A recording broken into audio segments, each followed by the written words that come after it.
सर्वांना नमस्कार. आजच्या वेबिनारमध्ये हजर असलेले सर्व अधिकारी आणि अंमलदार मी यांचे सीपीआर पुणे आणि एमआय नाशिक तर्फे स्वागत करते. आजच्या वेबिनारचे व्यक्ती आहेत सुप्रिया कोठारी मॅडम. मी मॅडमचा परिचय देऊ इच्छिते. मॅडमचा B Com LLB LLM diploma in cyber law असे झालेले असून मॅडम सध्या practising advocate since 1998, founder director of Bhagini Helpline since 2007, working in all over Maharashtra, giving lecture in school, college, court, workshop, Alpha Bachat Gut and various forms, facilities by several social firm and organization, organ and participate in legal at campus, column writing, counseling and giving advice on women and girls issue in daily Sakal from 2008, working from senior citizen. मॅडमचं अजून भरपूर सांगण्याजोगं आहे, पण मॅडमनी आपला परिचय फार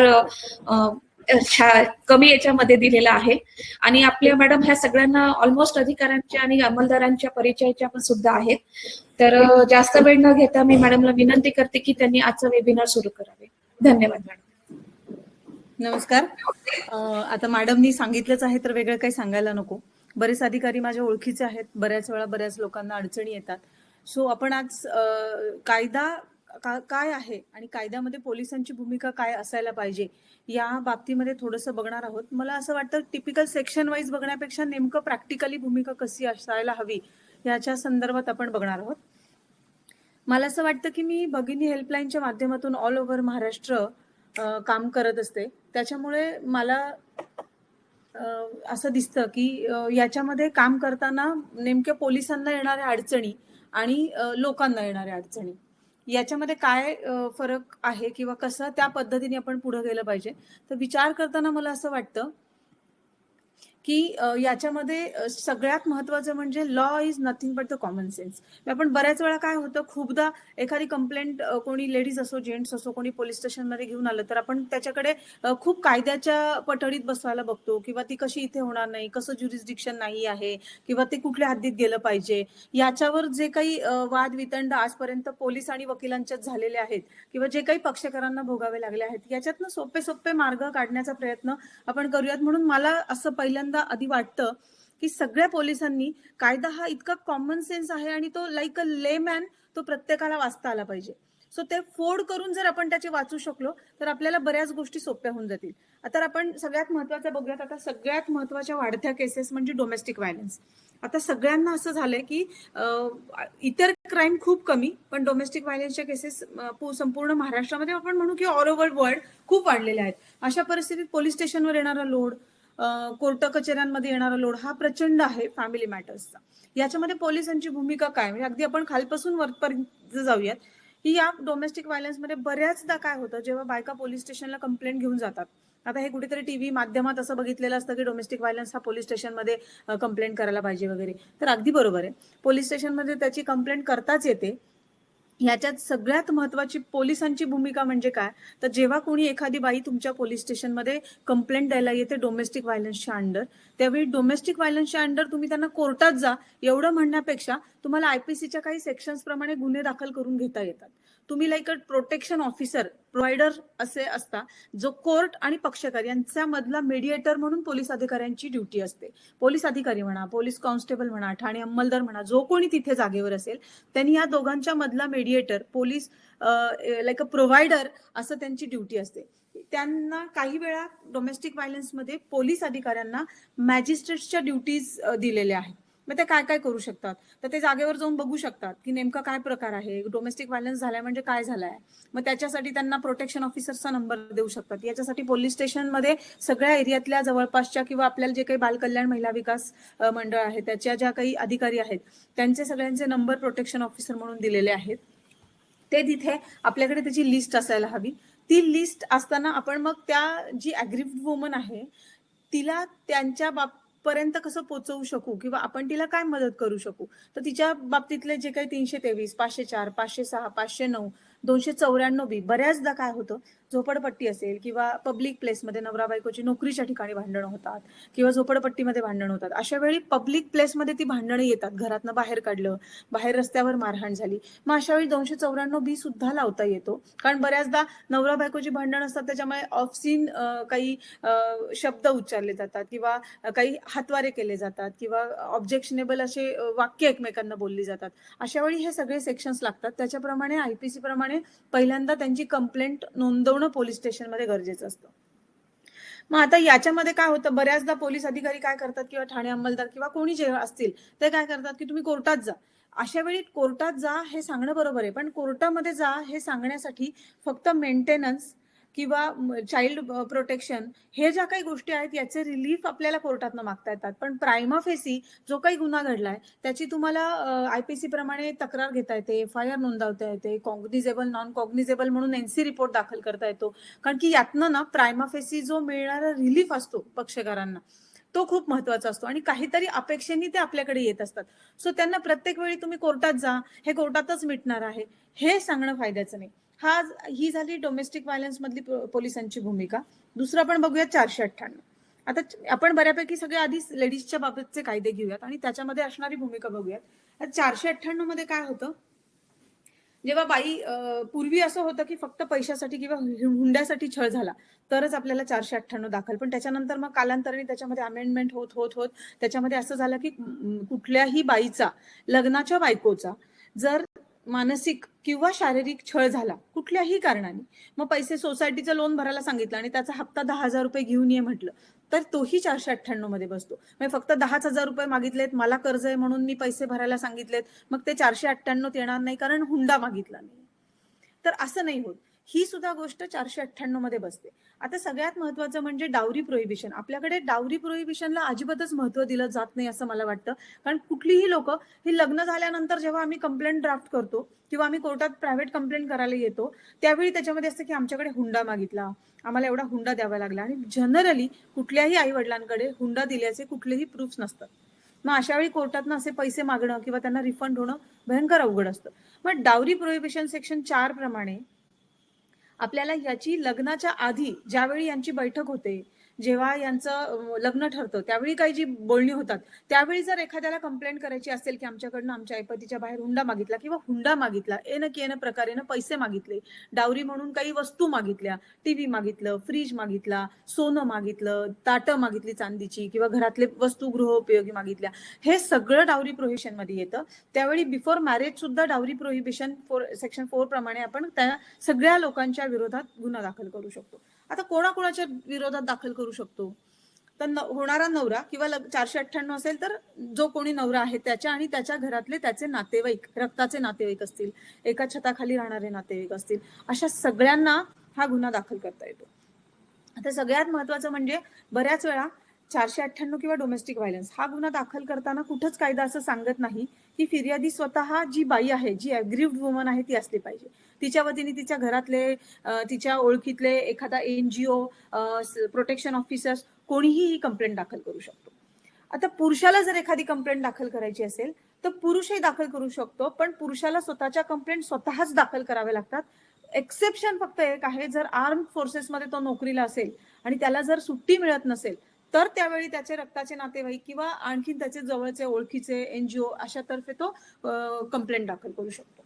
आता सगळ्यात महत्वाचं आपण म्हणतो 498 मध्ये बऱ्याचदा काय होतं, पोलीस 498 नोंदून घेतात आणि कोर्टात आल्यानंतर मुलगी असं सांगते की मी जे सांगितलंय ते याच्यामध्ये आलेलंच नाहीये, मी जे स्टेटमेंट पोलिसांपुढे दिलेलं आहे ते आलेलंच नाही. हा लॅकुना राहतो पोलिसांकडून स्टेटमेंट घेताना आणि फिर्यादीने फिर्याद देताना. फिर्यादी जेव्हा तुमच्या पोलीस स्टेशनला येते तेव्हा सगळ्यात महत्वाचं म्हणजे तिला कम्फर्टेबल फील झालं पाहिजे.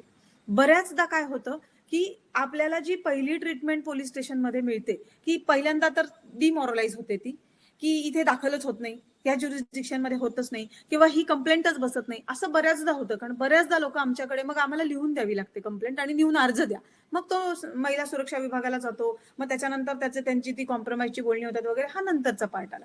पण सगळ्यात महत्वाचं आपल्याकडे लेडीज आल्यानंतर सगळ्या पोलिसांना आणि वकिलांना मला असं वाटतं की एक काउन्सिलिंगचं ज्ञान असणं गरजेचं असतं. तर what is mean by counselling किंवा काय, what is mean by mediator, याची सगळ्यात महत्वाची भूमिका असते अग्रीव्ड पर्सन आणि जो कंप्लेंट घेणार आहे, जो कोणी कन्सर्न अधिकारी आहे, यांच्यामधला दुवा म्हणजे मीडिएटर किंवा काउन्सिलर. मग हा मीडिएटर आपण स्वतः होऊ शकतो. म्हणजे मी पोलीस ऑफिसर आहे, माझ्याकडे कोणी कंप्लेंट द्यायला आलंय, तर मी स्वतः सुद्धा या म्हणजे माझ्यामधला आणि अग्रीव्ड पर्सन मधला दुवा बनू शकते. सगळ्यात महत्वाचं म्हणजे तिला अग्रीव्ड पर्सनला कम्फर्टेबल फील झालं पाहिजे. दुसरी महत्वाची गोष्ट म्हणजे जेव्हा केव्हा कंप्लेंट देण्यासाठी लेडीज तुमच्या पोलीस स्टेशनला येते, तेव्हा तेव्हा जो कोणी माणूस तिची कंप्लेंट घेत असेल, त्या माणसाचं पूर्ण कॉन्सन्ट्रेशन हे त्या महिलेवर हवं. बऱ्याचदा काय होतं, आपण त्या बाईला बोलायला लावतो, मग इकडे कोणी आलं, तिकडे कोणी आलं, तुमचा अर्ज आला, दुसरे आरोपी आले. मग याच्यामध्ये काय होतं, त्या बाईचं डिमॉरलायझेशन होतं, तिला पुढची कंप्लेंट आठवत नाही किंवा तिला काय सांगायचं ते कळत नाही. तर कंप्लेंट मध्ये काय असायला पाहिजे ह्याचं ज्ञान सुद्धा कन्सर्न ऑफिसरनी त्या बाईला देणं, तिला तितका पुरेसा वेळ देणं, तिला त्या मानसिक स्थितीत आणून तिची कंप्लेंट लिहून घेणं हे अत्यंत गरजेचं असतं. आता हेही तितकंच मान्य आहे की पोलीस अधिकाऱ्यांना खूप कामं असतात, ते हेक्टिक त्यांचं शेड्यूल असतं. सो ते अशा मानसिकतेत नसतातच की तुम्हाला इतका वेळ देतील, तुमच्यासाठी इतकं कम्फर्टेबल फिलिंग आणवतील. पण म्हणूनच पोलीस स्टेशनमध्ये आपण बऱ्याचदा बघतो की बऱ्याच वेळा नवीन नवीन सीपी साहेब आले किंवा नवीन नवीन एसीपी डीसीपी ते त्यांच्या योजना राबवत असतात. मग महिला अधिकारी ठेवतात, एक फोर्स त्याच्यासाठी निर्माण होतो. लाईक भरोसा असेल की इथे फक्त ज्येष्ठांच्या, महिलांच्या, वॉटेवर आणखीन कुणाच्या तक्रारी घेतल्या जातील. पण मग त्याचा उपयोग झाला पाहिजे. लोकांनी पोलीस स्टेशनमध्ये येऊ नये असं वाटण्यापेक्षा लोकांनी पोलीस स्टेशनमध्ये यावं असं फिलिंग जेव्हा निर्माण होईल ना, तेव्हा तुमच्या रजिस्टरचा क्राईम झिरो होईल. बऱ्याच वेळा काय होतं, रजिस्टरला क्राईम दाखवायला नको म्हणून आपण गुन्हे दाखल करून घेत नाही, त्याच्यातनं गुन्हा वाढत जातो. आता या 498 मध्ये एखादी बाई जर तुमच्याकडे कंप्लेंट द्यायला आली आणि तुम्ही गुन्हा घेतला नाही की दुसऱ्या हद्दीत बसतोय असं सांगितलं, कशासाठी हे सगळं? कुठलंच कायदा असं सांगत नाही. त्याच्यासाठी आता तर ती बार पण केलेला आहे की तुम्ही इथे कंप्लेंट सासरच्या ठिकाणीच करायला पाहिजे जिथे गुन्हा घडलाय तिथे. सुप्रीम कोर्टाच्या रुलिंग नुसार जिथे बाई राहते, जिथे तिला कम्फर्टेबल फील होते, त्या पोलीस स्टेशनला ती दाखल करू शकते. हा ठीक आहे, गर्दी गडबड, तुमच्या काही कायद्याच्या अडचणी टाळण्यासाठी तुम्ही 0 नंबरनी घ्या, पाठवून द्या पुढे. पण ती जी बाई आहे तिला तुमच्या व्यवस्थेचा, तुमच्या अधिकारांचा वापर करून घेता आला पाहिजे. मग अशा परिस्थितीत बऱ्याचदा काय होतं, आता आपण खूपदा बघतो 498 बरोबर 494, 495 म्हणजे बायगेमी, दुसरं लग्न नवऱ्याने केलेलं असतं. त्याच्या कंप्लेंट पोलीस स्टेशनला घेतल्या जात नाहीत. म्हणजे माझ्याकडे अशी बरीच उदाहरणं आहेत की त्याच्या कंप्लेंट पोलीस स्टेशनला घेतल्या जात नाहीत. का घेतल्या जात नाहीत? जर त्या बाईकडे तसा पुरावा असेल किंवा ते पुरावा शोधण्याचं काम आपलं असतं, जेव्हा कंप्लेंट आपल्याकडे येते तेव्हा कंप्लेंट दाखल करून घेऊन त्याच्यावर त्या पद्धतीने तपास करता येतो. काही नाही निष्पन्न झालं तर तुम्हाला ती क्लोज करता येते. पण जर त्यातनं निष्पन्न होत असेल तर बरेच गुन्हे होणारे टाळतात. कारण बऱ्याचदा काय होतं, दुसऱ्या लग्नाचा पुरावा काही नसतो, पण त्या बायकांकडे दुसऱ्या लग्नाचे पुरावे बरेचसे असतात. मुलं होणं, मुलांची नावं लावणं. आता मुलांचं नाव लावणं हा दुसऱ्या लग्नाचा पुरावा नाही. दुसऱ्या लग्नाचा पुरावा म्हणजे लग्न सिद्ध झालं पाहिजे. लग्न कसं सिद्ध झालं पाहिजे, तर सप्तपदी झाली पाहिजे, त्या ब्राह्मणांनी येऊन सांगितलं पाहिजे, ह्या सगळ्या गोष्टी त्याच्यामध्ये असतात. पण आता बऱ्याच हायकोर्टाच्या आणि सुप्रीम कोर्टाच्या रुलिंग्स मध्ये असं येतं की लग्नाची दुसरी बायको म्हणजे आता 2 लग्न होतात, बऱ्याचदा काय असतं, दुसऱ्या बायकोला माहितीच नसतं पहिलं लग्न झालेलं आहे. मग अशा परिस्थितीत तिच्या बरोबर पण लग्नाचे विधी केलेले असतात. मग जिथे जिथे हे लग्नाचे विधी झालेले असतात त्या ठिकाणी 498 ची कंप्लेंट लागू होते.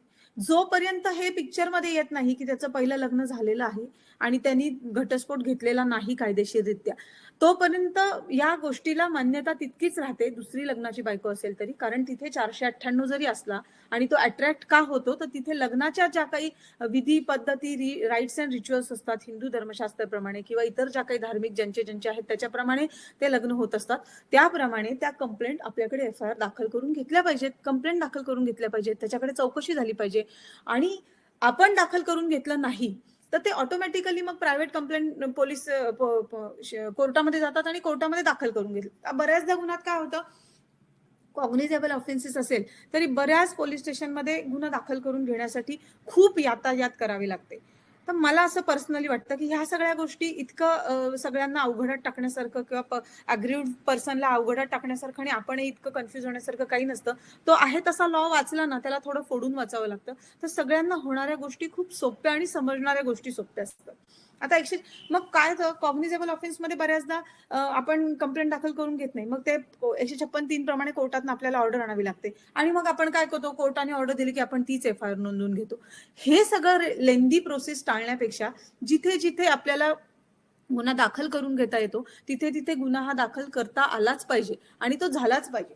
आता सगळ्यात महत्वाचं म्हणजे आपल्याकडे ही एक प्रथाच आहे की अंडर एज मायनर मुलांचं शपथ चालत नाही, ॲफिडेव्हिट चालत नाही. म्हणजे बऱ्याचदा बऱ्याच गुन्ह्यांमध्ये मायनर जी मुलं असतात त्यांची साक्ष असते किंवा एखाद्या छोट्या मुला. आता एक उदाहरण घेऊयात आपण. माझ्याकडे एका शाळेतल्या शिक्षिकेवर अत्याचार घडला. तो एका 6 वर्षाच्या मुलासमोर घडला. तो एकच आय विटनेस होता आणि तो सांगायला तयार होता. मग आता अशा परिस्थितीत काय होते, पोलिसांचं म्हणणं काय असतं की लहान मुलाची साक्ष चालतच नाही, तो मायनर आहे, कसं काय घेणार आपण? तसं नाहीये. सेक्शन 4 ऑफ ओथ ऍक्ट हा तुम्हाला स्पेसिफाय करतो की ज्या ज्या मुलांना शपथ म्हणजे काय हे कळतं, शपथ घेऊन खोटं बोलल्यानंतर त्याचे होणारे परिणाम. म्हणजे आपण सांगतो ना लहान मुलांना की घे बरं शपथ, आणि तू जर खोटं बोललास तर देव तुझं नाक कापेल, कान कापेल. ही जी प्रक्रिया आहे, ही जी मुलांना समजते, याचा अर्थ he is capable to witness the fact. किंवा जो कोणी मायनर मुलगी असेल, मुलगा असेल, त्याला ती साक्ष देण्याचा पूर्ण अधिकार आहे आणि कायद्याने त्याची साक्ष नोंदवता येते. फक्त हे क्लॅरिफाय करून घेतलं गेलं पाहिजे की त्या मुलाला शपथ म्हणजे काय आहे हे कळतं. त्या मुलाला शपथ घेतल्यानंतर खोटं बोलल्यानंतर त्याचे होणारे परिणाम काय आहेत हे कळतात. हे जेव्हा जेव्हा हे क्लॅरिफाय केलं जातं, तेव्हा तेव्हा कायद्याने मायनर मुलांची साक्ष ही वैध आहे, ही कुठेही अवैध नाही. आता हे एक आपण बघितलं. आता आपण दुसऱ्या बाबतीत असं बघूयात की बऱ्याचदा आता माझ्याकडे असं रिसेंट काही कंप्लेंट्स आहेत. मी आपल्या काही पोलीस स्टेशनशी पण आता बोलतीये की बऱ्याच वेळा नवरा बायकोमध्ये भांडण होतं. बऱ्याच वेळा नवरा बायकोमध्ये भांडण झाल्यानंतर नवरा बायको असल्या कारणाने त्यांच्यामधल्या जे काही इंटिमेट सीन असतील किंवा जे काही ऑफसीन फोटोग्राफ्स असतील किंवा जे काही व्हिडिओ शूटिंग असेल, ते दोघांचं एकमेकाकडे असू शकतं आणि याला कोणीच नाकारू शकत नाही. पण त्याचा जर कोणी गैरफायदा घ्यायला गेलं आणि आपण जर पोलीस स्टेशनमध्ये तक्रार द्यायला गेलो किंवा एखादी मुलगी पोलीस स्टेशनमध्ये तक्रार द्यायला गेली, तर पहिल्यांदा पोलीस काय सांगतात की हे तुमचं नवरा बायकोचं भांडण आहे, तुम्ही तुमचं मिटवा. पण त्याचा ग्रीव्हन्स लक्षात घेता आला पाहिजे. आता आपल्याकडे एका मुलीची कंप्लेंट आहे औंध पोलीस स्टेशनमध्ये की त्या मुलीचं म्हणणं असं आहे की माझ्या नवऱ्याने मला कुठले तरी न्यूड पिक्चर्स दाखवले आणि सांगितलं की हे तुझे पिक्चर्स आहेत आणि तू प्रॉस्टिट्यूटचा धंदा करते आणि आता हे व्हायरल होणार आहे. सो आमचं काय होतं, पहिलं आमची ड्युटी काय होती की म्हणजे त्या ऍग्रीड वुमनची, की तिला हे कळल्यानंतर एकतर नवऱ्याने पोलीस स्टेशनला जायला पाहिजे. ओके, नवरा नाही गेला तर बायकोनी पोलीस स्टेशनला जायला पाहिजे, कारण तिचे फोटोग्राफ्स आहेत ते सोशल मीडियावर व्हायरल होणार आहेत असं नवरा जेव्हा सांगतोय, तेव्हा आयदर एकतर नवऱ्याने ती धमकी दिली किंवा नवऱ्याला कोणीतरी ती पाठवलेली आहे ती धमकी. मग ह्याचा शोध घेणं आवश्यक आहे. त्याला जर तिथल्या तिथे थांबवलं गेलं नाही तर याचा पुढे विपर्यास होणार, ह्या फोटोचा वापर वाईट होणार, त्या मुलीच्या आयुष्याचा प्रश्न येतो. मग अशा वेळी आपल्याला सायबर गुन्ह्यांप्रमाणे त्या कंप्लेंट नोंदवून घेणं सगळ्यात महत्वाचं. ज्याच्या विरुद्ध कंप्लेंट आहे त्याचा फोन जप्त करणं, त्याच्या विरुद्ध जे जे काही आयपीसीचे सेक्शन्स लागतात ते लावून घेणं. बऱ्याचदा काय होतं, आपण कंप्लेंट दाखल करायच्या आधी तुम्ही कॉम्प्रोमाइजला या असं म्हणतो. माझं मत असं आहे की कंप्लेंट दाखल केल्यानंतर कॉम्प्रोमाइज होतं आणि जे काही मॅरिटल स्टेटस आहेत, जे काही मॅरिटल ऑफेन्सेस आहेत किंवा जे काही नवरा बायकोतली भांडणं आहेत, हे कुठेही सुप्रीम कोर्टाने कुठल्याही याच्यामध्ये बाधा नाही की ते एट एनी स्टेज मिटू शकतात.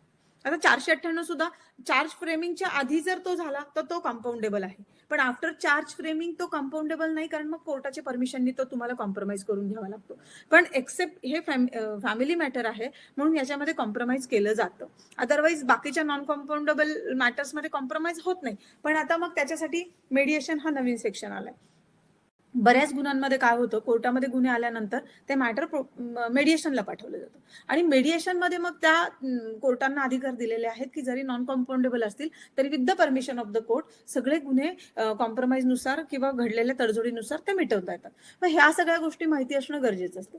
आता बऱ्याचदा असं काय होतं, मला असं वाटतं की बऱ्याच वेळा आपण कंप्लेंट घेतानाच जो काही रवैया किंवा जे काही आपला रिस्पॉन्स असतो ना आपल्याकडे येणाऱ्या माणसांना, तो इतका निगेटिव्ह असतो की त्यामुळे लोकांना असं वाटतं की अगदी मान्य की तुम्ही सगळे खूप टेन्शनमध्ये असता, तुम्हाला खूप इतरही कामं असतात पोलीस स्टेशनची सोडून, पण येणारा माणूस तुमच्याकडे खूप अपेक्षेने येत असतो.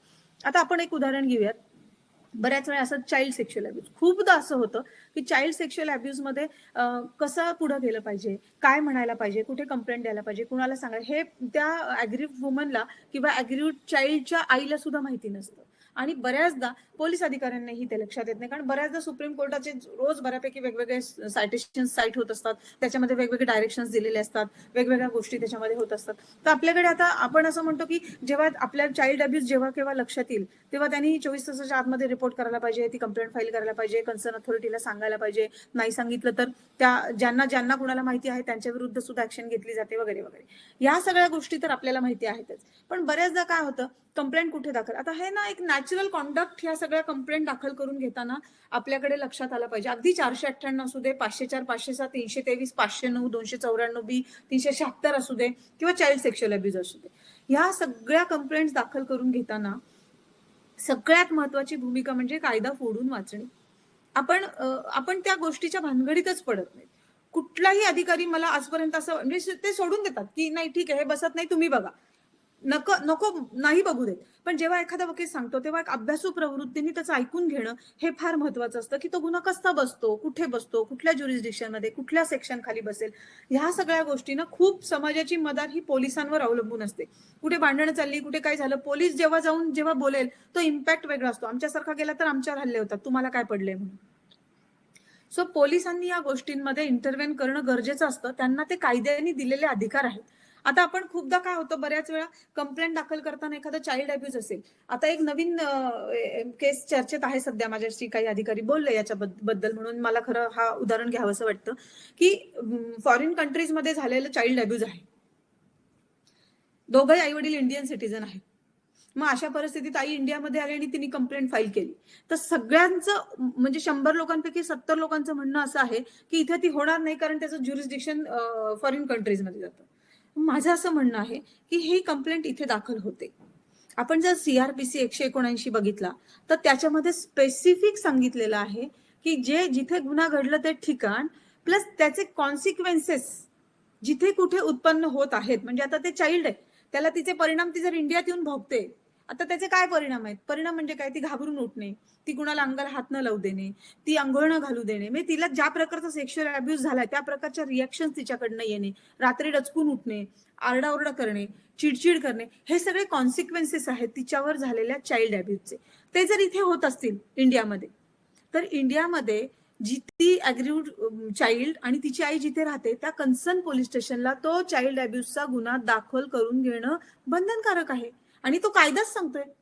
नुसतं हेच नाही तर सेक्शन 4 आणि सेक्शन 188 IPC हे जर आपण बघितलं तर याच्यामध्ये सुद्धा सांगितलंय. सगळ्यात महत्वाचं म्हणजे याच्यामध्ये फक्त एक महत्वाची गोष्ट आहे, कॉग्निझेबल ऑफेन्सेस असतील तर मग कन्सर्न गव्हर्नमेंट म्हणजे सेंट्रल गव्हर्नमेंटची परमिशन त्याच्यामध्ये गुन्हा दाखल करायच्या आधी घ्यायला पाहिजे, किंवा कसं हे त्या अधिकाऱ्यांनी ठरवायचं आहे त्या गुन्ह्याच्या स्वरूपाप्रमाणे, की त्याच्यामध्ये गव्हर्नमेंटची परमिशन लागणार आहे का, किंवा मला तसा अधिकार आहे का. आता हे खूप गंभीर स्वरूपाचे आपण गुन्हे बघतो, चाइल्ड अब्यूज असेल, रेप असेल, हे सगळे गंभीर स्वरूपाचे गुन्हे आहेत.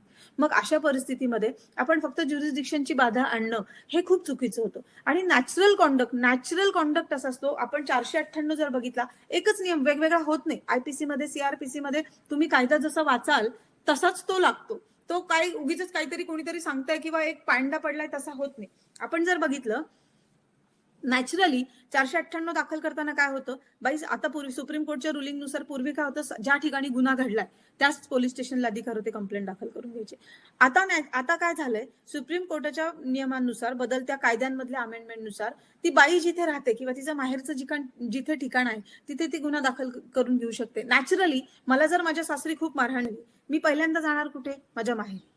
मला तिथे सेफ फील होतंय, मी तिथे कंप्लेंट दाखल. सेम नियम हे चाइल्ड सेक्शुअल अब्यूजला लागतात, सेम नियम हे रेपला लागतात. आता चाइल्डला ती जर तुम्हाला एखादी फॉरेन कंट्रीजमध्ये जर एखादं चाइल्ड अब्यूज झालं असेल आणि ती नॅचरली तिच्या घरचं कोणी नाहीये तिथे, ती बाई मुलीला घेऊन इंडियामध्ये आली, तिचे आई वडील जिथे राहतात, हा तिचा नॅचरल कॉन्डक्ट झाला. मग तिथे का नाही केली वगैरे, तर सगळ्याच ठिकाणी कायद्याचे असे बंधनकारक प्रॉब्लेम्स नसतात. त्यावेळी इतकं माणूस त्या मानसिक स्थितीत असतं की तिला कंप्लेंट कुठे करायची, कुणाला सांगायचं, माझ्या मुलीला वाचवायचं की मला वाचवायचं. त्याच्यामध्ये within the 4 corners of wall जे काही घटना घडतात ह्या फक्त नवरा, बायको आणि जे कोणी मूल असेल यांनाच माहिती असतात. तिसऱ्या पर्सनला ते माहितीच नसतात. अशा परिस्थितीमध्ये साक्षीदार असायचं काही कारणच येत. सो कायदा काय सांगतो, on the sole testimony of the aggrieved person, जी अग्रीव्ड वुमन आहे, जी विक्टिम आहे, तिच्या एकटीच्या सांगण्यानुसार, तिच्या सत्तेच्या जबाबानुसार त्या सगळ्या कॉन्सिक्वेन्सेसची जबाबदारी त्या फिर्यादीवर टाकण्यात येते. म्हणजे त्या कायद्याची घेतलेली जी फिर्याद असते त्या फिर्यादीची, म्हणजे फिर्यादी म्हणजे बाई नाही, कागद लिहिलेला जी फिर्याद असते त्या कागदाची जबाबदारी असते की तो कसा बसवायचा. मग तो कागद कुणाच्या हातात असतो? कन्सर्न ऑफिसरच्या हातात असतो. आपण सांगून रिकामा होतो की गुन्हा इथे दाखल होत नाही, आमचं ज्युरिस्डिक्शन नाही. पण इथे थोडंसं प्रत्येकानं सेन्सिटिव्ह असणं गरजेचं आहे. बऱ्याचदा काय होतं, बऱ्याचदा खूप लोक आता आजकाल अशी येतात की ते इंग्लिशमध्ये बोलणारी असतात आणि मग त्यांना मराठीतलं कळत नाही. मग मराठीतलं कळत नाही, मग स्टेटमेंट वाचून दिलं जात नाही. आपण पण काय करतो, बऱ्यापैकी आपल्याकडे कम्प्युटरला फिडिंग असतो, आपण ते फक्त नावं बदलून 498 ते बऱ्यापैकी नावं, एज, व्हॉट एव्हर डेझिग्नेशन बदलून ते स्टिरिओटाईप आपण त्यांना ते त्याच प्रकारातली स्टेटमेंट्स देतो वाचायला. आणि मग हा लॅक्युना राहतो कोर्टामध्ये जेव्हा केस उभी राहते ते. मग तिथे काय होतं, मी पोलिसांना सांगितलेलं याच्यामध्ये नाहीच आहे, मग पुन्हा पोलिस तुम्ही वाचून याच्यात काय होतं, ही जी अग्रीव्ड वुमन असते ही टोटल ले मॅन असते, तिला काहीच कायद्याचं ज्ञान नसतं, म्हणून तर ती आमच्याकडे येत असते. आणि म्हणून आपलं हे काम आहे की कंप्लेंट, फिर्याद कशा पद्धतीची असावी. खूपदा लोक येतात, मला शिवीगाळ झाली, मला मारहाण झाली, ही कंप्लेंट देतात. मग तो जो कोणी अधिकारी आहे किंवा जो कोणी कन्सर्न ऑफिसर आहे, टेबलला ऑफिसर जो कोणी बसलेला आहे, त्याचं हे त्या फिर्यादीला सांगणं काम आहे की शिवीगाळ झाली म्हणजे काय शिवीगाळ झाली, तू हे शिवीगाळ काय झाली त्याचा उल्लेख तुझ्या कंप्लेंटमध्ये असायला हवे, तर ती कोर्टात टिकते. विनयभंग झाला म्हणजे काय झालं, जोपर्यंत तुमच्या मनाला लज्जा वाटली असं वाक्य त्याच्यात येत नाही तोपर्यंत विनयभंगाची कंप्लेंट टिकतच नाही. बऱ्याचदा काय होतं की मग मला हात धरला किंवा माझ्याकडे माझ्याशी अशी वर्तणूक केली, पण पुढे हे महत्वाचं राहूनच जातं की मला ज्याच्यामुळे मला लाज वाटली, हे कॉमन पीपलला हे माहिती असायचं काही कारण नाही, कारण की त्यांना हे रोजचं प्रॅक्टिस नसते, बरोबर, किंवा त्यांना माहिती नसतं किंवा ते घाबरलेल्या मनस्थितीत असतात. म्हणून त्यांना त्या माइंडसेटमध्ये आणणं, त्यांना कंप्लेंट काय असायला पाहिजे हे समजावून सांगणं आणि त्या पद्धतीची कंप्लेंट झाल्यानंतर त्यांना वाचायला वेळ देऊन मग त्यांची सही घेणं किंवा मग ती पुढे पुट फॉरवर्ड करणं, ही ड्युटी जी असते ती कन्सर्न ऑफिसरची असते. मग बऱ्याचदा काय होतं की आपल्याला बऱ्याच वेळा असं होतं की आता पूर्वी कसं होतं 498 मध्ये लगेच अटक करता येत होती, गुन्हा दाखल झाला की अटक. आता नवीन ह्याच्या अमेंडमेंटनुसार कायद्यामध्ये थोडासा बदल झाला, त्याच्यामध्ये कंप्लेंट दाखल झाली की तुम्हाला 41 प्रमाणे प्रोसिजर गुन्ह्यांमध्ये फॉलोअप करावी लागते. ते सगळं झाल्यानंतर मग तुम्ही महिला सुरक्षाला पण काही अर्ज केला असेल तर तिथे तुम्ही दोन्ही पार्टीजला बोलून तुम्ही काउन्सिलिंग ट्राय करता आणि काउन्सिलिंग झाल्यानंतर मग त्याच्यामध्ये जर मिटलं किंवा आयदर और नाही मिटलं तर ते पुढे मॅटर कोर्टाला जातं.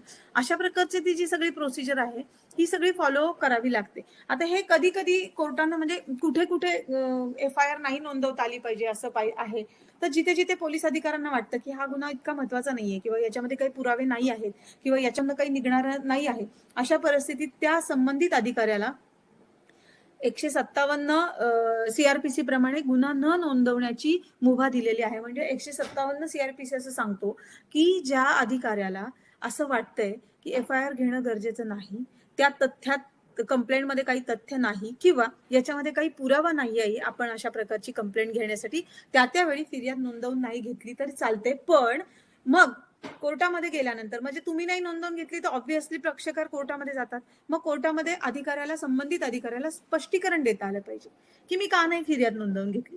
मग ते स्पष्टीकरण योग्य असायला पाहिजे. उगीच म्हणजे मला महत्वाचं वाटलं नाही म्हणून नाही, तर त्याला तुम्हाला सपोर्टिंग रिझन, तुमच्या ओरल व्हर्जनला सपोर्टिंग तुम्हाला डॉक्युमेंटरी सांगता आलं पाहिजे की या कारणासाठी आम्ही फिर्याद नोंदवून घेतली गेली नाही आमच्याकडनं. आता बऱ्याचदा काय होतं, FIR म्हणजे काय आपण बघतो. FIR म्हणजे काय, तर सगळ्यात पहिल्यांदा जी फर्स्ट इन्फॉर्मेशन पोलीस स्टेशनला दिलेली असते ती म्हणजे FIR.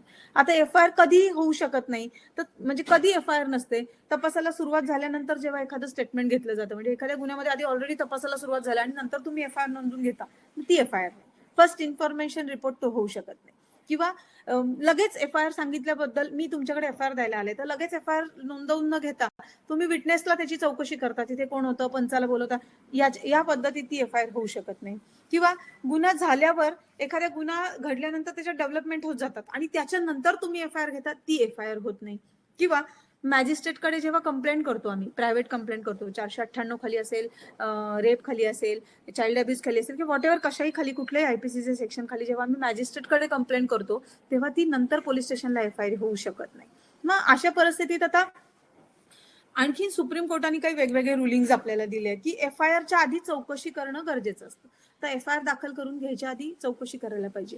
कधी कधी आणि कुठल्या मॅटरमध्ये ती चौकशी करणं तुम्हाला आवश्यक आहे की खरंच याच्यामध्ये FIR होते की नाही. आता FIR होते की नाही कुठलं तर मॅट्रिमोनियल डिस्प्युट्स, म्हणजे एक तर तुमचे नवरा बायकोची जी भांडण असतात त्याच्यामध्ये FIR होते की नाही ही चौकशी करण्याचा अधिकार संबंधित पोलीस अधिकाऱ्याला किंवा संबंधित जो कोणी तक्रार घेतो त्याला असतो. दुसरं गोष्ट आहे जो कमर्शियल ऑफेन्सेस आहेत, म्हणजे व्यावहारिक जे काही गुन्हे आहेत, पैसे देणे घेण्यावरून, दुकानांचे बाहेरचे जे काही व्यावहारिक गुन्हे आहेत त्याच्यामध्ये पोलिसांना अधिकार आहे की याच्यामध्ये FIR बसते की नाही याचा आधी तपास करायचा, आणि तर बसत असेल तर मग ती FIR घ्यायची. नंतर अजून जी असते ती करप्शनचे केसेस आहेत त्याच्यामध्ये सुद्धा तुम्हाला अधिकार आहे की याच्यामध्ये आधी चौकशी करणं गरजेचं आहे, आणि चौकशी अंती मग FIR दाखल होणं गरजेचं आहे. मेडिकल निग्लिजन्स आहे. मेडिकल निग्लिजन्स मध्ये पण तुम्हाला लगेच तुमच्याकडे कोणी आलं आणि तुम्ही दाखल केली असं नाही, तुम्हाला त्याच्यामध्ये चौकशी करणं गरजेचं असतं की खरोखर याच्यामध्ये मेडिकल निग्लिजन्स झालाय का, असं काही झालंय का, आणि त्याच्यामधनं तुमच्याकडे मग तुम्हाला FIR करून घेणं गरजेचं आहे की नाही. अशा बऱ्याच गोष्टी आहेत ज्या आपल्याला माहिती असतात कदाचित, पण आपण त्या वापरात आणत नाही. आणि मग आता आपण मगाशी सांगितल्याप्रमाणे की जेव्हा एखादा आपण असं समजूयात की एखादा इंडियन सिटीजन आणि तो त्यांनी युगांडामध्ये मर्डर केला आणि तो इंडियामध्ये आला, मग त्याची कंप्लेंट इंडियामध्ये बसत नाही का? ऑब्व्हियसली सगळ्यांचं उत्तर नाही, कारण गुन्हा युगांडात घडलाय. तर तसं नाहीये. तो जर इंडियाचा सिटीजन आहे तर इंडियामध्ये सुद्धा ती कंप्लेंट एंटरटेन करणं कायद्याने क्रमप्राप्त आहे. युगांडामध्ये पण आयदर होऊ शकते किंवा इंडियामध्ये होऊ शकते, कारण ही इज इंडियन सिटीजन. म्हणजे तुम्हाला असं नाहीच आहे की तो तिथं गुन्हा घडलाय म्हणून तिथे झालं. इथून सुद्धा तुम्हाला FIR लॉन्च करता येते, इथे पण तुम्हाला एन्क्वायरी कंडक्ट करता येते आणि त्याच्याप्रमाणे पुढची प्रोसिजर करता येते. पण मग कधी गुन्हा दाखल होत नाही तर तो कधी होणार नाही याच्यामध्ये सुद्धा. तो युगांडामध्ये मर्डर करून आला, इथे आल्यानंतर त्यांनी त्याची पुन्हा नॅशनॅलिटी चेंज केली, म्हणजे तो इंडियन सिटीजन नाही राहिला आणि त्यांनी वेगळा कुठला तरी पासपोर्ट लावला किंवा वेगळी कुठली तरी त्या परिस्थितीत मग अडचणीचं होतं की तो इंडियन सिटीजन नाही आहे किंवा होता आणि आता नाही राहिला, आणि मग आता तो आपल्याकडे होणार नाही. त्यावेळी हा डिबेटचा विषय होऊ शकतो की मग आता आपल्याकडे ती FIR बसणार नाही. मग बऱ्याचदा काय होतं की आपण रेपच्या कंप्लेंटमध्ये बऱ्याच वेळा असं होतं की रेपची कंप्लेंट घ्यायला येताना ती बाई रेप झाला म्हणजे काय झालं, पेनिट्रेशन होणं गरजेचं असतं. आयदर कुठल्याही वस्तूने पेनिट्रेशन नाही झालं तरी कुठल्या तरी ऑब्जेक्टनी किंवा तसा अटेम्प्ट होणं, प्रत्येक सेक्शुअल अब्यूज हा रेप असू नाही शकत, पण रेप हा सेक्शुअल अब्यूज असू शकतो. मग त्याच्यामध्ये बायफर्केशन्स आहेत की कुठले सेक्शुअल अब्यूज तुमचा रेप असू शकत नाही. म्हणजे सेक्शुअल असल्ट म्हणजे काय? आता नवरा बायको आपल्याकडे अजून आपल्या कंट्रीमध्ये हे आहे नाही अजून की नवरा बायकोचं नातं अस्तित्वात असताना जर बायकोच्या इच्छेविरुद्ध सेक्स केला तर तो रेप नाही होत, पण तो सेक्शुअल असल्ट होऊ शकतो. याच्या खाली कंप्लेंट घेणं गरजेचं आहे. तिच्या मनाविरुद्ध कुठली गोष्ट झाली तर ती त्या IPCच्या सेक्शन्स मध्ये बसते, पण तो रेप होत नाही. पण जर नवरा बायकोची केस कोर्टामध्ये चालू आहे किंवा त्यांचं ऑलरेडी सेपरेशन आहे, ते सेपरेट राहत आहे मोर दॅन 1 इयर, आणि त्यांचा डिवोर्स झालेला आहे, आणि अशा परिस्थितीत जर एखाद्या नवऱ्यानी त्या पूर्वीच्या बायकोशी किंवा सेपरेट राहणाऱ्या बायकोबरोबर शरीर संबंध केले तर तो रेप होऊ शकतो. मग ती रेप खाली कंप्लेंट दाखल होते. मग असे हे छोटे छोटे गोष्टी आहेत की ज्या आपल्याला फक्त कंप्लेंट दाखल करताना फक्त आपण कायद्यात बसतात की नाही, ज्युरिस्डिक्शन मध्ये बसतात की नाही, हे 2च पॉइंट जर आपण घेऊन बसणार असणार तर आपल्याकडे कुठलीच कंप्लेंट दाखल होणार नाही. पण जेव्हा या कंप्लेंट दाखल होतील त्यावेळी माझं असं स्वतःचं वैयक्तिक मत आहे की त्याच्यानंतर त्याच्यात कॉम्प्रोमाइज होतं, कारण त्याचा इफेक्ट दाखल झाल्यानंतरच येतो आणि मग तुमचा क्राईम रेट 0 किंवा कमी होत जातो आणि लोकांनाही रिलीफ मिळत जातो. आपण आधीच नन्नाचा पाडा लावला तर त्याच्यामध्ये खूप गोष्टी अशा आहेत की आपल्याला मग आता बऱ्याचदा खूपदा पोलीस स्टेशनमध्ये आल्यानंतर काय होतं, NC दाखल होते आणि तिथल्या तिथं समज दिली जाते. मग ग्रीवियस हर्ट असेल, 326 लागत असेल, 324 लागत असेल, आपण फक्त 323 लावतो, 504 लावतो, 500चा. खूपदा मॅट्रिमोनियल मध्ये आमच्याकडे ज्या काही NCs येतात त्या सगळ्या फक्त 323, 504, 506 पुरत्या मर्यादित असतात.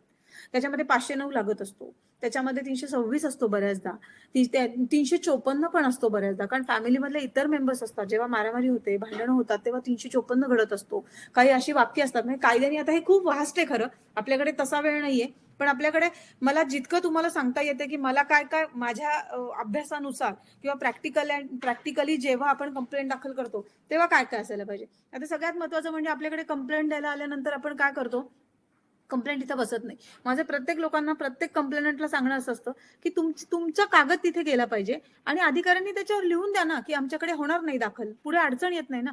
त्या जर बाईला नाही तुम्हाला कंप्लेंट घ्यायची, तुम्ही त्याच्यावर लिहून द्या, की ही कंप्लेंट आम्हाला या कारणास्तव इथं दाखल करता येत नाही. आपण शाब्दिक चकमकी करत बसतो, त्याच्यातनं वाद-वितंड सगळ्यांचे वाढत जातात आणि अशाने जो कोणी अग्रीव्ड पर्सन किंवा जे कोणी कॉमन पीपल आहेत, त्यांचा विश्वास कमी होत जातो अधिकाऱ्यांवरचा, पोलीस यंत्रणेवरचा आणि पर्यायाने ज्युडिशियरीवरचा.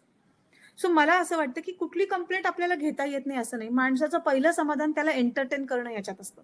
तुमच्याकडे एखादा माणूस आला, तुमच्या ज्युरिस्डिक्शनमध्ये नाही बसत, पण तुम्हाला ऐकून घेण्याचा अधिकार आहे. तुम्ही त्याला शांतपणे ऐकून घ्या, त्याला पाणी द्या. ठीक आहे, तुम्ही एवढ्या सुविधा नाही करू शकत, पण त्याला तुम्ही ऐकून तर घेऊ शकता, त्याला कम्फर्टेबल वातावरण देऊ शकता. कारण पोलीस स्टेशनमध्ये जायचं म्हणलं, की चांगल्या चांगल्या लोकांच्या पोटात आधीच गोळे आलेले असतात, की नको पोलीस स्टेशनमध्ये. खूपदा असं होतं, आमचे सुद्धा वाईट अनुभव असतात, की आम्ही जेव्हा बाहेर बोलतो, तेव्हा खूप छान संबंध असतात, खूप छान बोलतो. पण जेव्हा पोलीस स्टेशनमध्ये जातो, तेव्हा आम्हाला पाहिजे तसं ट्रीटमेंट नाही मिळत किंवा आम्हाला ऐकून घेतलं जात नाही. अपेक्षा प्रत्येक माणसाची एवढीच असते, की तुम्ही ऐकून घेणं पोलिसांनी फार गरजेचं असतं आणि ते ऐकून घेण्यामधनं बरेच गुन्हे सॉल्व्ह झालेले आहेत. आपल्याकडे मोहाडीकर नावाचे पी-आय साहेब होते. मला माहित नाही पिंपरी चिंचवडला होते. आता ते आहेत का रिटायर झालेत मला माहित नाही, म्हणजे सर्व्हिसमध्ये आहेत की नाही. पण मला आठवते 2008-9 ला जेव्हा आम्ही 2007 साली भगिनी हेल्पलाईन चालू केली, लेडी बायकांच्या अन्यायाविरुद्ध जेव्हा आम्ही ही हेल्पलाईन चालू केली, तेव्हा खूप मोठ्या घरातलं एक नवरा बायकोंमधलं मॅटर होतं आणि ते कंप्लेंट दाखल करता येत नव्हती. पण त्या मोहाडीकर साहेबांनी त्याच्यामध्ये पर्सनली लक्ष घालून, त्यांच्या ज्युरिस्डिक्शनमध्ये होतं ते, त्याच्यामध्ये पर्सनली लक्ष घालून, म्हणजे इतकं भयानक मॅटर होतं की आय कांट एक्सप्लेन, मी आता एक्सप्लेनही करू शकत नाही, पण त्यांनी ते मॅटर सोडवलं. बऱ्याचदा आम्हाला पोलीस अधिकाऱ्यांची अशी मदत होते. मग आता आपल्याकडे जे बर्गे साहेब असतील किंवा एसीपी साहेब होते, व्यंकटेशन साहेब, त्यांनी आम्हाला खूप मदत केलेली आहे.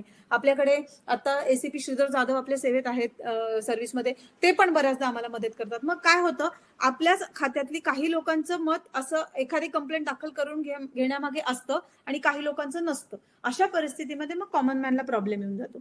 आता जेव्हा आर्थिक फसवणूक होते गुन्ह्याची, आता एक पिंपरी चिंचवडमध्ये आम्ही एक कंप्लेंट दाखल करून घेण्यासाठी भांडतोय, कारण की एक विधवा बाई आहे, तिच्याकडनं 35 लाख रुपये घेतलेले आहेत आणि तिला एक फ्लॅट देतो असं सांगितलेलं आहे. छोटा मोठा कोणीतरी बिल्डर असेल.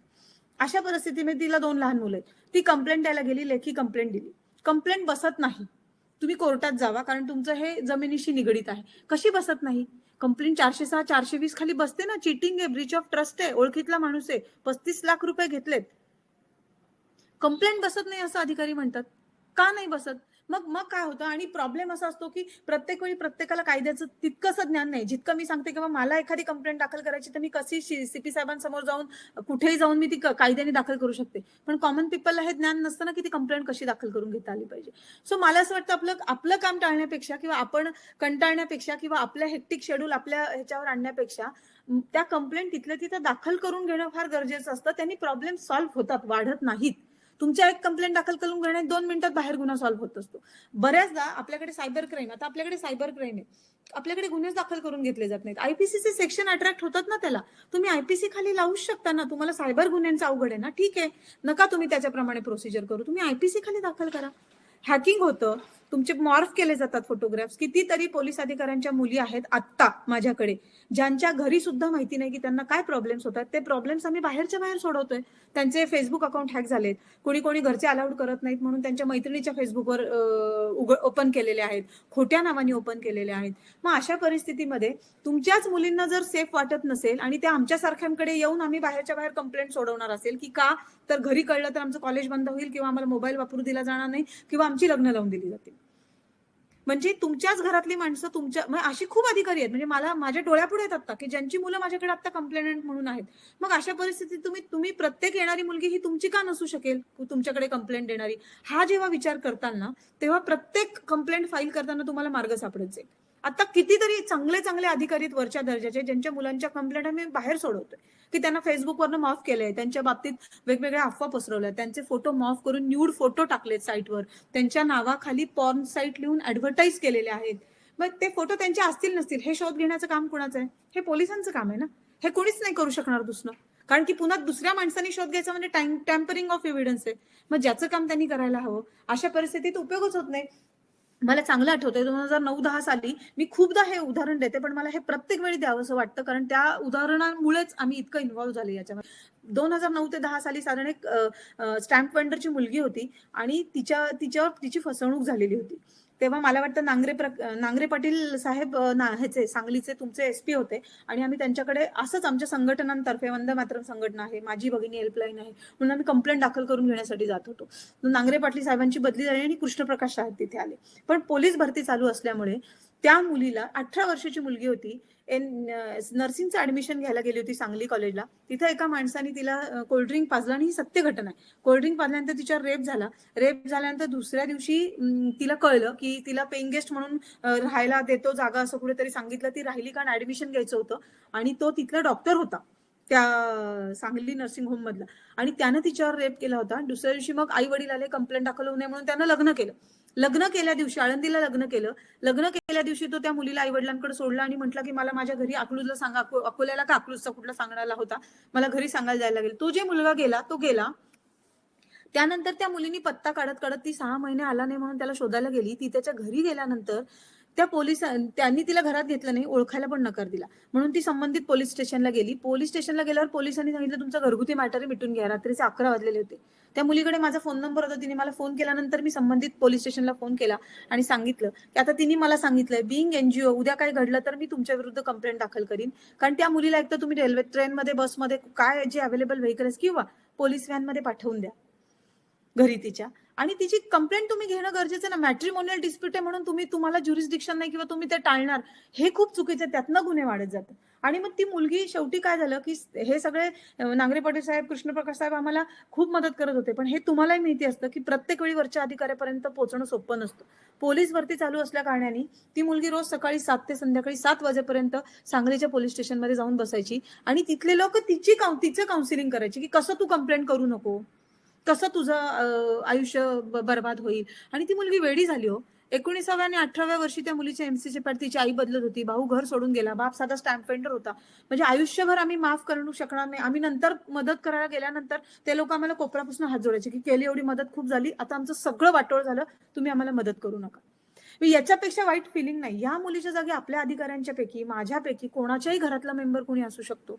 सो तो का तुमच्याकडे कंप्लेंट द्यायला आल्यानंतर पहिल्यांदा ज्युरिस्डिक्शन आणि कंप्लेंट इथं बसत नाही, हा आहे ना, ह्याच्यावर काटच मारली गेली पाहिजे. ती कशी बसत नाही. अभ्यास करा ना, अपडेट राहायला पाहिजे. रोज वेगवेगळे सायटेशन्स येतात आणि सीआरपीसी आणि आयपीसीची पुस्तकं त्याच्यामध्ये कायदा जसं आपण घेतो तसं सांगितलंच नाहीये, जसा घेत नाहीये तसं सांगितलेलं आहे. प्रत्येक सेक्शन एक्सप्लेन करतोय की तुम्हाला काय करता येईल गुन्हा दाखल करताना, कधी करता येईल, कुठे करता येईल, अशा परिस्थितीमध्ये काय त्यांनी म्हणायला पाहिजे. हे इतकं वास्ट आहे की प्रत्येक गोष्टीला एक्सप्लेनेशन आहे. प्रत्येक गोष्टीचे supreme court, high court, Kerala, Madras सगळ्याकडच्या कोर्टांचे सायटेशन्स आहेत की कसे कसे कुठल्या कुठल्या याच्यामध्ये एन्क्वायरीज केलेल्या आहेत, कसं कंडक्ट केलेले आहेत, बाहेर घडलेले गुन्हे आपल्याकडे दाखल करून घेतलेले आहेत. 498 सुद्धा बाहेर घडलेले सुद्धा आपल्याकडे दाखल करून घेतलेले आहेत.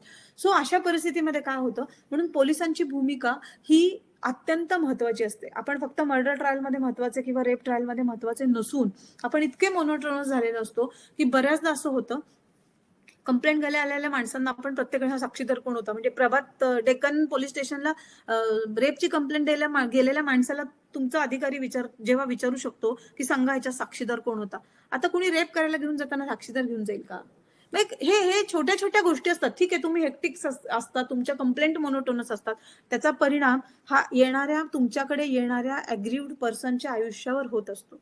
हे जेव्हा तुम्ही विचार करायला लागाल किंवा तो अग्रीव्ड पर्सन हा कधी कदाचित आपल्या घरातला असू शकतो, हे जेव्हा पोलीस कन्सर्न अधिकारी किंवा जे कोणी तिथे संबंधित असतील हे विचार करायला लागतील तेव्हाच ह्या सगळ्या प्रक्रिया स्मूथ होतील आणि ते नंतर क्राईम कमी होणार आहेत. तुम्ही जे क्राईम रजिस्टर व्हायच्या आधी 0 करायच्या नादात आहात ना, ते रजिस्टर करून घ्या, त्याच्यानंतरच ते कमी व्हायला लागणार, तरच तो वचक आहे. अदरवाईज आपण बघतो मग आता पोलिसांचा वचक राहत नाही म्हणतो आपण, पोलिसांना मारतात म्हणतो. हे काय झालंय, हे गुन्हे दाखल होत नाही. दाखल होऊ देत, कायद्याने जाऊ देत पुढे. कॉम्प्रोमाइजच्या सगळ्या सोल्युशन्स सुप्रीम कोर्टाने शेवटपर्यंत दिलेल्या आहेत, शेवटपर्यंत. म्हणजे इव्हन मेडिएशनला गेल्यानंतर रेपचे मॅटर सुद्धा कॉम्प्रोमाइज होत आहेत कोर्टामध्ये, जे नॉन कॉम्पाउंडेबल आहेत, कॉग्निजेबल मॅटर्स आहेत, ते पण होत आहेत. सो आपण कॉम्प्रोमाइज पहिल्या स्टेजला करायची भानगडीत न पडता ते दाखल होऊ दे, गुन्हा रजिस्टर होऊ दे. जेव्हा तुमच्या डायरीला तो रजिस्टर होईल त्यानंतरच त्याच्यामध्ये तो इम्पॅक्ट येणार, त्याच्यानंतरच तो 0 रेटवर येणार आहे. म्हणून हे जे काही आता ज्येष्ठ नागरिक आहेत, बऱ्याचदा आपण बघतो ज्येष्ठ नागरिकांच्या विरुद्ध गुन्हा दाखल होत नाही. अगदी बरोबर. ज्येष्ठ नागरिकांच्या विरुद्ध होत नाही. पण आताच परवाच दिवशी सुप्रीम कोर्टाचे गाईडलाईन्स, ऍक्च्युली तो कायदाच आहे, पण का ते नव्याने सगळ्यांना वाटतं की नवीन गाईडलाईन आल्या, नवीन गाईडलाईन. डोमेस्टिक व्हायलन्सचा जो ऍक्ट आहे हा कंपल्सरी सगळ्यांना माहिती पाहिजे आपल्या पोलिसांना, कारण मॅट्रिमोनियल डिस्प्यूटचं प्रमाण खूप आहे. आणि तो डोमेस्टिक व्हायलन्स ऍक्ट कशा पद्धतीने आपण करण्यासारख्या ड्युटीज खूप आहेत त्याच्यामध्ये. आता डोमेस्टिक व्हायलन्स मध्ये काय होतं, सेक्शन 17 प्रमाणे right to reside in a shared household हा कायद्याने दिलेला अधिकार आहे. बऱ्याचदा पोलीस अधिकारी म्हाताऱ्या माणसांची कंप्लेंट आली की बाईला जातात आणि सांगतात तुम्ही खाली करा घर, कारण की तुम्हाला कायद्याने खाली करावं लागणार आहे, ते त्यांच्या नावावर आहे. कायदा काय सांगतो, लग्न झाल्यानंतर बायको ज्या घरात नवऱ्याबरोबर राहिली, मग ते त्याच्या वडिलांचं असो, त्याचं असो, त्याच्या मित्राचं असो, भाड्याचं असो, कोणाकडनं तात्पुरतं घेतलेलं असो किंवा आणखीन कोणाचा नातेवाईकाचं असो, ज्या अंडर वन रूफ एका छताखाली बायको नवऱ्याबरोबर ज्या ठिकाणी राहिली त्या ठिकाणी राहण्याचा अधिकार कायद्याने तिला दिलाय. तिला त्या घरातनं कोणीच काढू शकत नाही. मग ते सासू सासऱ्यांच्या मालकीच मालकी नाही देता येणार तिला, पण तिला तिचा right to share house, right to live in a shared household नाही काढून घेता येणार आपल्याला. सो अशा परिस्थितीमध्ये पोलीस अधिकाऱ्यांनी हे करायलाच नकोय. बऱ्याचदा काय होतं, माणसाचं फेस व्हॅल्यूवर अधिकाऱ्यांनी हे पण ठरवायला नकोय की यांना आपण मदत करायची की नाही. तो रूट लेवल पासून वरच्या लेवल पर्यंत एकसारखा असायला पाहिजे. बऱ्याचदा काय होतं की प्रोटेक्शन ऑर्डर्स आम्ही घेतो. प्रोटेक्शन, आता सगळ्यात महत्वाचं की डोमेस्टिक व्हायलन्स मध्ये पोलिसांना वाटतं काहीच ड्युटी नाही आपली. प्रोटेक्शन ऑर्डर घेतल्यानंतर त्याची एक कॉपी पोलीस स्टेशनला दिलेली असते, कंपल्सरी आहे कायद्यामध्ये सांगितलेलं ते. त्या कॉपीनुसार पोलिसांना त्याच्यामध्ये जर काही घटना घडल्या, पुन्हा त्या बाईला काही व्हायलन्स घडला, आता व्हायलन्स म्हणजे काय, नुसतं मारहाण नाहीये हो. डोमेस्टिक व्हायलन्स मध्ये इकॉनॉमिकल अब्यूज आहे, म्हणजे आर्थिक अब्यूज आहे, इमोशनल आहे, भावनिक आहे, वर्बल आहे म्हणजे ओरल आहे, त्याच्यामध्ये शिवीगाळ येते किंवा एखाद्या बाईला मूल होत नाही म्हणून केलेले टॉन्टिंग असेल, तो इमोशनल असेल आणि तो वर्बल मध्ये मोडतो. आणि सेक्शुअल अब्यूज आहे. आता सेक्शन 3 तर स्पेसिफिक सांगतो सेक्शुअल अब्यूज. मग आता डोमेस्टिक व्हायलन्स प्रमाणे सुद्धा आपण म्हणतो आता एक साधं बायफर्केशन लक्षात घ्या. डोमेस्टिक व्हायलन्स मध्ये स्पेसिफिक ज्युरिस्डिक्शन दिले सेक्शन 27 प्रमाणे, की बाई जिथे राहणारी असेल, आता बायकांसाठीचा कायदा आहे, मग बाई जिथे राहणारी असेल तिथे दाखल होतं, नवरा जिथे राहणारा असेल तिथे दाखल होतं, किंवा बाईच्या कामाच्या ठिकाणी किंवा नवऱ्याच्या कामाच्या ठिकाणी, व्हेरेवर शी इज कम्फर्टेबल. तिला 4 ज्युरिस्डिक्शन दिलेले आहेत. सेक्शुअल अब्यूज म्हणजे काय सांगितलेलं आहे, अग्रीड पर्सन मध्ये अग्रीड पर्सनची व्याख्या दिलेली आहे की एका छताच्या खाली जे कोणी राहतात त्याच्यामधली जी कोणी बाई आहे ती अग्रीड पर्सन असते की जी विक्टीम असते. मग आता आपण जर असं पकडूयात, फॉरेन कंट्रीमध्ये एखाद्या मुलीवर चाइल्ड अब्यूज झालं, एका छताखाली वडील, आई आणि मुलगी राहिली, बरोबर, तिथे तिला चाइल्ड अब्यूज झालं, ती इंडियात आली, मग डोमेस्टिक व्हायलन्स प्रमाणे कंप्लेंट तुम्हाला एंटरटेन करता येणार नाही, 100% करता येणार, कारण सेक्शन 3 सांगतो सेक्शुअल अब्यूज आहे. अग्रीड पर्सनची व्याख्या सांगते, child is also an aggrieved person though she is minor. तिच्या ऑन बिहाफ ऑफ, आता सगळ्यात महत्वाचं की on behalf of the aggrieved person कोणीही कंप्लेंट दाखल करू शकतो. कोण करू शकतो? सोसायटीतला माणूस करू शकतो, प्रोटेक्शन ऑफिसर करू शकतो, ओळखीची बाई करू शकते, पोलीस अधिकारी करू शकतो, किंवा आणखीन ज्याला कोणाला माहिती पडतं तो करू शकतो. मग on behalf of that child as per section 3 domestic violence act, sexual abuse इंडियामध्ये का नाही कंप्लेंट तुम्हाला घेता येणार? घेता येते. सो असं हा जो बायफर्केशन दिलेला आहे ना, ह्या सगळ्या गोष्टी फक्त आपल्याला जुळवता आल्या पाहिजेत. जेव्हा केव्हा आपण त्याची सांगड घालायला शिकतो तेव्हा कायदा खूप खरंच कॉमन सेन्स आहे, तो आपल्याला कशाही पद्धतीने कशाही प्रकारे वापरता येतो. लेखी कंप्लेंट दिल्यानंतर आता सगळ्यात महत्वाचं, जेव्हा आम्ही औंध पोलीस स्टेशनमध्ये बघतोय की आम्हाला ती जी सायबर प्रमाणे क्राईम झालाय, एका बायकोचे न्यूड पिक्चर्स व्हायरल होतील अशी एका नवऱ्याने धमकी दिली आणि त्याच्याकडे ते फोटोज आहेत. आता बायकोला माहिती नाहीयेत, मे बी बायको नवरा असल्यामुळे बायकोचे nude photos, naked pictures, shooting आजकाल फॅशन झाली, सगळ्या नवऱ्यांकडे असतात. मग कशावरून ते फोटो तो वापरत नाहीये किंवा त्याला मॉर्फ करून तो वापरत नाहीये किंवा काही आर्थिक अडचणींसाठी त्यातनं मार्ग काढण्यासाठी तो ते वापरत नाहीये. मग अशा परिस्थितीमध्ये जेव्हा पोलीस स्टेशनला एखाद्या अग्रीड वुमननी अर्ज दिला, सगळ्यात महत्वाचं काय असतं, जेव्हा माझा अर्ज तुमच्याकडे येतो, माझी कंप्लेंट तुमच्याकडे आली, कंप्लेंट आल्यानंतर तुमच्या अधिकाऱ्यांनी दिला, आता तुम्ही ऑनलाईन जाऊन FIR दर्ज करा, इथे दर्ज होणार नाही, हे सांगणं किती चुकीचं आहे. जो अर्ज आहे तो कन्व्हर्ट करा ना तुम्ही तपास करून, तीच माझी FIR आहे. त्याच्यासाठी बाईला परत का फिरवताय? तुम्ही जेव्हा फिरवता तेव्हा ती डिमॉरलाइज होते, तिचा सगळा मूड जातो, तिचं सगळं टेन्शन वाढतं आणि अशा परिस्थितीत ती सगळ्या गोष्टी मग नको, मला नाही जायचं बोले, काही उपयोग होत नाही. मग आपण फक्त मीडिया आणि टीव्ही पुरतं राहणार आहोत का? तर नाही, आपल्याकडनं रिलीफ मिळाला पाहिजे. आणि आमचं म्हणणंच असं असतं की 50% रिलीफ हा पोलीस स्टेशनला मिळतो. कारण जितकं वर्दीला माणूस घाबरतो तितकं कुठेही घाबरलं जात नाही. कोर्टाची प्रोसिजर ही लॉंग प्रोसिजर आहे. आपल्याकडे आपण पंच घेतो. आपल्याकडे काय झालंय, वेळोवेळी आपण तेच पंच घेतो. हेही बरोबर की आपल्याला कोणी सोसायटीमधले पंच मिळत नाहीत गुन्ह्याच्या ठिकाणी. लोक घाबरतात यायला आणि म्हणून आपल्याला पंच आपण तेच घेतो. तेच पंच कोर्टामध्ये होस्टाईल होतात. आम्हाला माहिती नाही, पोलिसांनी सह्या घेतल्या. केसमध्ये अर्थ काय? मग आपण खेळतो का फक्त कागद की आपण इथे दाखल करायची, तिथे कोर्टामध्ये जाईल आणि पुढे ते सुटून जातात गुन्हेगार. म्हणून तर गुन्हेगारांचा मॉरल वाढतो. म्हणून तर पोलिसांच्या अंगावर हात पडायला लागलेत. सो हा मॉरल नाही वाढला पाहिजे ना. मग तुमचा गुन्हा दाखल करून घेताना तुमचा गुन्हा इतका परफेक्ट दाखल करून घेतला गेला पाहिजे की ती दाखल करून घेणाऱ्याची जबाबदारी, सांगणाऱ्याची नाहीच आहे हो जबाबदारी. सांगणाऱ्याला अक्कलच नाहीये. त्याला फक्त त्याला त्रास झाला एवढंच माहितीये. तो बसवायचा कसा हे लिहून घेणाऱ्याच्या हातात आहे. मग असा बसवा ना. आणि ठीक आहे ना, कॉम्प्रोमाइज करायचंय ना, तर कायद्याने अधिकार सगळ्या गुन्ह्यांमध्ये शेवटपर्यंत कॉम्प्रोमाइजची स्टेज अवलंबता येते. सगळीकडे सेक्शनच दिलेत त्याचे. आता डोमेस्टिक व्हायलन्सचे सेक्शन सगळीकडे वापरता येतात. कारण डोमेस्टिक व्हायलन्स हा सगळा सीआरपीसी आयपीसी प्रमाणे हे केला जातो. त्याला तशी ट्रीटमेंट आहे सगळी. त्या सेक्शन्स प्रमाणे त्याला ट्रीट करायचे. मग तुम्हाला त्याच्यामध्ये अटकही करता येते. एखादी प्रोटेक्शन ऑर्डर दिल्यानंतर ती ऑर्डरमध्ये जर ब्रीच झालं तर section 31 of the domestic violence act police अधिकाऱ्यांना संबंधित आरोपीला, संबंधित माणसाला अटक करायचे अधिकार दिलेले आहेत.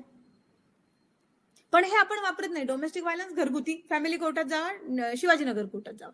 हे जेव्हा आपण करतोय ना, तेव्हा आता अडचण अशी झाली आहे की माझं असं वैयक्तिक, म्हणजे मी जेव्हा ऑब्झर्व करते, मी ऑल ओव्हर महाराष्ट्र जेव्हा काम करते, तेव्हा मी जेव्हा असं ऑब्झर्व करते की जर मी एखाद्या कंप्लेंटला एखाद्या पोलीस स्टेशनला फोन केला तर ती दाखल करून घेतली जाते. कारण मला माहिती आहे ती कशी करून घ्यायची. पण एखादा कॉमन पर्सन असेल, लेमॅन असेल, तर त्याला ते इतकं झगडावं लागतं की शेवटी त्याचं रूपांतर मला कंप्लेंट द्यायचीच नाही याच्यात होतं. आणि मग सगळ्या गुन्हेगारांचे मॉरल वाढतात, गुन्ह्याचा रेट पण वाढतो, क्राईम रजिस्टर वाढतो. कारण की गुन्हेगाराला भीतीच राहत नाही, काहीच होत नाही ना. म्हणून मला असं वाटतं आपले हितसंबंध कितीही कुठेही असले तरी कोणाचाही हस्तक्षेप न करून घेणे. आणि कायदा जे सांगतो एफआयआर कशी नोंदली गेली पाहिजे. आता एफआयआर कशी नोंदली गेली पाहिजे, तर एफआयआर ही तुमची रिटर्न मध्ये असली पाहिजे. त्याच्यामध्ये तुम्ही व्हेरिफिकेशन करून घेतलं पाहिजे. त्याच्यामध्ये ती एफआयआर पोलिसांनी फिर्यादीला वाचून दाखवली पाहिजे आणि त्याच्यानंतर त्याचे सिग्नेचर घेतले पाहिजे. ह्या पद्धतीनेच एफआयआर झाली पाहिजे. तुम्ही एफआयआर घेणार आणि वाचून दाखवणार नाही, त्याच्यामध्ये खूप तफावत असते. खूप वाक्य आणि खूप शब्द कोर्टामध्ये तेच फिरून त्याच्यामध्ये मग आरोपी सुटला जातो. मग हे जे काही स्त्रियांशी रिलेटेड गुन्हे आहेत किंवा छोट्या ज्या काही घटना आहेत समाजामधल्या, याला मॉरल यांचा वाढत जातो. आणि मग भीती. आता मध्ये एका आमच्या शिवाजीनगर कोर्टात येताना रस्त्यावर काहीतरी मारामारी चालली होती. एका पत्रकार मॅडम थांबल्या मध्ये, पत्रकाराचा पिंड म्हणून त्या थांबल्या, काय मारामारी चालली, आणि म्हणाल्या का मारामारी चालली, का करता, जरा पोलिसांना बोलवू का.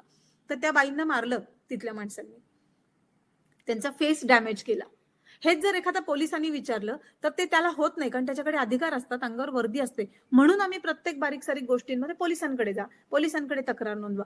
सो काही गोष्टी अशा असतात की तुम्ही काही कॉग्निजन्स घेतला नाही तरी आम्हाला चालतो, पण आम्हाला त्याचा कोर्टामध्ये फायदा होतो. सो तुमच्याकडे आलेल्या कंप्लेंट ठेवून तर घ्या.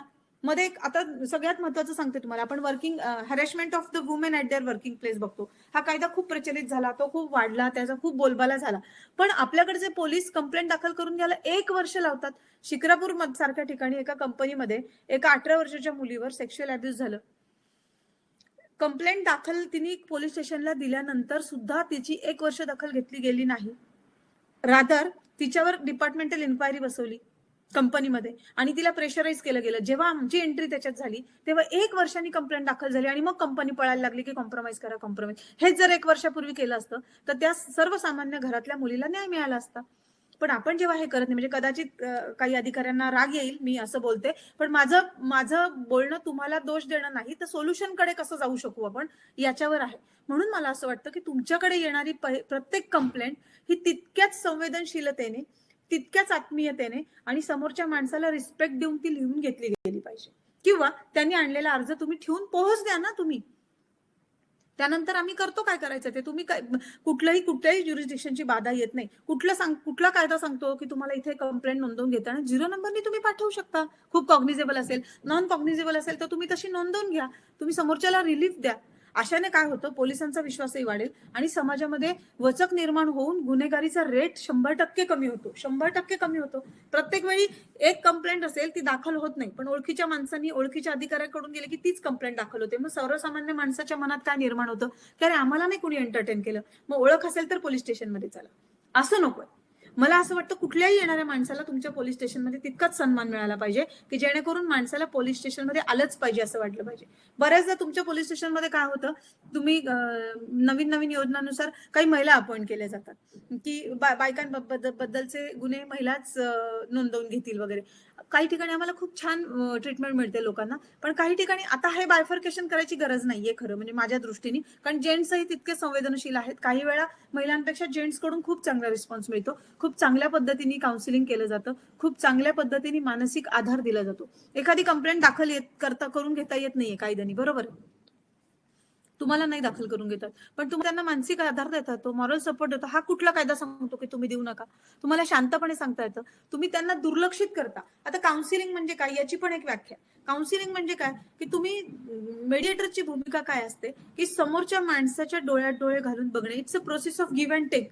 जेव्हा तुम्ही त्याला तुमच्या काही गोष्टी देता तेव्हा तो तुम्हाला त्याच्या काही गोष्टी देतो आणि त्याला त्यातनं कॉन्फिडन्स वाढत जातो. तुम्ही तो बोलतोय, इकडे तिकडे बघताय, पाणी पिताय, त्याला पाणी पाजणं, त्याला कम्फर्टेबल वातावरण देणं, आरोपींच्या सारखी ट्रीटमेंट न देणं, ह्या सगळ्या गोष्टी म्हणजे काउन्सिलिंग आहे. मग हे कोर्टातही तीच प्रोसेस अवलंबली जाते, इकडेही तीच प्रोसेस अवलंबली जाते. आता एखाद्या गुन्ह्यामध्ये आपल्याला एखाद्या पोलीस अधिकाऱ्याच्या विरुद्ध किंवा गव्हर्नमेंट सर्वंटच्या विरुद्ध गुन्हा दाखल करायचा असेल तर मग तुम्हाला 197 प्रमाणे गव्हर्नमेंटची परमिशन पाहिजे, संबंधित अधिकाऱ्याच्या वरच्या डिपार्टमेंटची परमिशन पाहिजे की त्याच्या विरुद्ध असा गुन्हा दाखल करण्यासाठी तुम्हाला ती घ्यावी लागते. अदरवाईज काही गरजेचं नसतं. बट जर तो गव्हर्नमेंट सर्वंट आहे, जर तो कुठल्या खात्यात गव्हर्नमेंटच्या नोकरीला आहे तर आपल्याला ती हे परमिशन घेणं कायद्याने बंधनकारक आहे. तसंच मी मगाशी जसं सांगितलं की सेक्शन 4 जो आपण म्हणतोय रीड विथ 188 सेक्शन 4 आयपीसीचा, त्याच्यामध्ये सुद्धा जर नॉन कॉग्निझेबल असेल तर तो गुन्हा दाखलच करून घेता येतो. पण जर जो कॉग्निझेबल असेल तर त्या पोलीस अधिकाऱ्याची ड्युटी आहे की त्यांनी ती गव्हर्नमेंटची सँक्शन घ्यायची किंवा नाही घ्यायची, तो गुन्हा किती महत्वाचा आहे किती महत्वाचा नाही आहे हे एकदा अर्ज तुमच्याकडे आल्यानंतर त्या विक्टिम किंवा त्या अग्रीव्ड पर्सनची ड्युटी नाही किंवा त्यांच्या ऍडव्होकेटची ड्युटी नाही. It's your job to see how the complaint should be lodge. मग हे तुम्ही बघायला पाहिजे की ती कंप्लेंट कशी बसवता येईल किंवा त्याच्यामध्ये काय कायदेशीर मार्ग आहेत. आणि कुठलीच कंप्लेंट अशी नाही, आपण जर सीआरपीसी आणि आयपीसी बघितला तर मला वाटत नाही की कुठलीच कंप्लेंट अशी नाही किंवा त्याच्यामध्ये तुम्हाला काही सेकंड थॉट दिलेला नाही की अशी नाही बसली तर ती कशी बसेल हेही सांगितलेलं असतं. म्हणून आपण बघतो की 494 495 प्रमाणे कधीच लग्नाच्या दाखलच होत नाही. म्हणजे मध्ये आता मी खर्डी पोलीस स्टेशनला 6 महिने आम्ही झगडत होतो, दुसऱ्या लग्नाचे पुरावे असून सुद्धा कंप्लेंटच दाखल करून घेतली गेली नाही. मग आम्ही कोर्टात दाखल केली. म्हणजे काय होतं, करू शकतो आपण सगळ्या गोष्टी, पण मग आपणही विचार करतो की कुठे प्रत्येका वेळी नादी लागत बसायचं. चला आपण ते त्याच्याप्रमाणे, आणि त्यांना सेक्शन 17 प्रमाणे पनिशमेंट पण आहे, म्हणजे त्यांना शिक्षा देण्याचे अधिकार पण आहेत. मग अशा परिस्थितीत हे सगळे गुन्हे जे आहेत हे तुम्ही, हा बेलेबल आहे, हा नॉन कॉम्पाउंडेबल आहे 494. सो हा तुमच्याकडनं FIR याची घेतलीच गेली पाहिजे जेव्हा आहे तेव्हा, आणि मग त्याचा तपास करून तुम्हाला ते सांगता येतं की काय करता येतं किंवा काय करता येत नाही म्हणून. सो मला असं वाटतं की आपण ह्या जे काही आता सगळे कायद्याशी रिलेटेड ज्या काही कंप्लेंट्स आहेत किंवा पोलिसांची जी काही भूमिका आहे ही काही वेगळी किंवा वेगळं काहीतरी नॉर्म्स ठरवून दिलेले वगैरे नाही. ऍक्च्युअली इट्स अ फॅक्ट की law is nothing but the common sense and we all are layman. So आपण लेमॅन प्रमाणे विचार करून गेलो तर आपली प्रत्येक कंप्लेंट आणि प्रत्येक कंप्लेंट मधनं येणारं सोल्युशन हे प्रत्येकाला योग्य ते मिळेल. म्हणून त्याच्यामध्ये शंका कुशंका न काढता प्रोसिजरला लागलं पाहिजे अशी माझी सगळ्या अधिकाऱ्यांना विनंती आहे. आणि मी महिलांसाठी ऑल ओव्हर महाराष्ट्र काम करतेच करते. सो मला असं वाटतं की मी जर कधी तुमच्या काही कामाला आले, काही अडचणी असतील, बऱ्यापैकी बऱ्याच अधिकारी माझ्या संपर्कात आहेत, पण तर मीही तुम्हाला कुठेही कधी एनी टाइम काही माझी मदत लागली तर मी एनी टाइम अवेलेबल असतेच. सो कायद्याच्या संदर्भात माझी काही मदत लागत असेल तर मी असतेच. मला असं वाटतं मॅडम 1 तास झालेला आहे, तुमच्याकडे वेळ आहे की मी आणि कंटिन्यू करायचं हे मला जरा कळलं तर बरं होईल.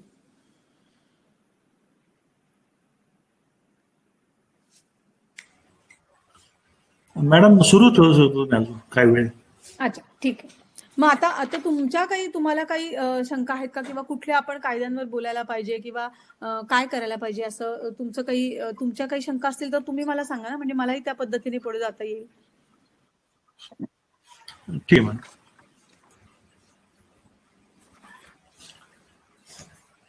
मॅडम एक प्रश्न यांचा, सासरकडील एकत्र कुटुंबात नवरा बायकोत वेळोवेळी वाद होतात, फक्त बायकोलाच दोषी धरून नवऱ्याने बायकोला कुटुंबात एक वेळोवेळी वेगळी पाडून बऱ्याच दिवस आबोला धरला तर या कायद्याप्रमाणे अपराध होतो का? कायद्यात काही तरतूद आहे का? हो, डोमेस्टिक व्हायलन्स प्रमाणे हा अपराध आहे. कुठल्याही बाईला हीनतेची वागणूक देणं, तिला तिच्या गोष्टी न पुरवणं किंवा तिला एकटं पाडणं, तिला टोमणे मारणं, हे सगळे डोमेस्टिक व्हायलन्स प्रमाणे आहेत. त्याच्यामध्ये शाब्दिक काही चकमक असेल तर तुम्हाला IPC प्रमाणे ते प्रायव्हेट कंप्लेंट दाखल करून घेता येते किंवा FIR घेता येते किंवा कंप्लेंट घेता येते, जे काय असेल ते. आणि कोर्टामध्ये तर तिला जाताच येते, त्यात काही प्रश्नच नाही.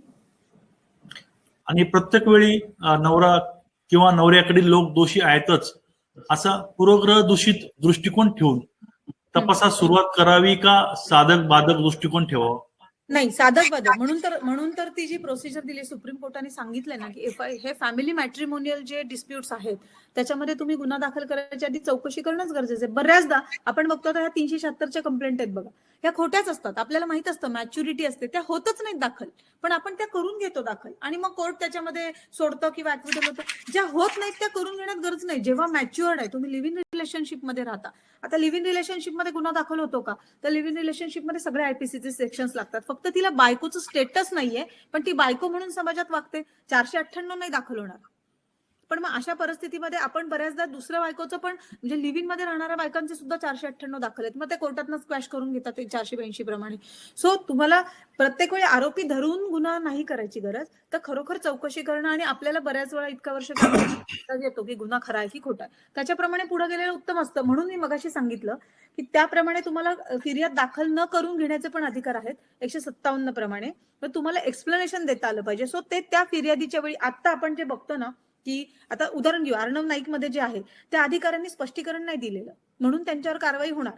त्यावेळी तो तपास बंद केला तर त्याचं स्पष्टीकरण यायला पाहिजे. व्हॉटेव्हर काही असू देत ते त्या तुमच्या डायरीला गुन्हा बंद करताना त्याचं स्पष्टीकरण द्यायला पाहिजे. ते स्पष्टीकरण दिलं तर अधिकारी वाचतात. ते स्पष्टीकरण जेव्हा जेव्हा अधिकारी देत नाही तेव्हा तो अधिकारी त्याच्यामध्ये अडकतो.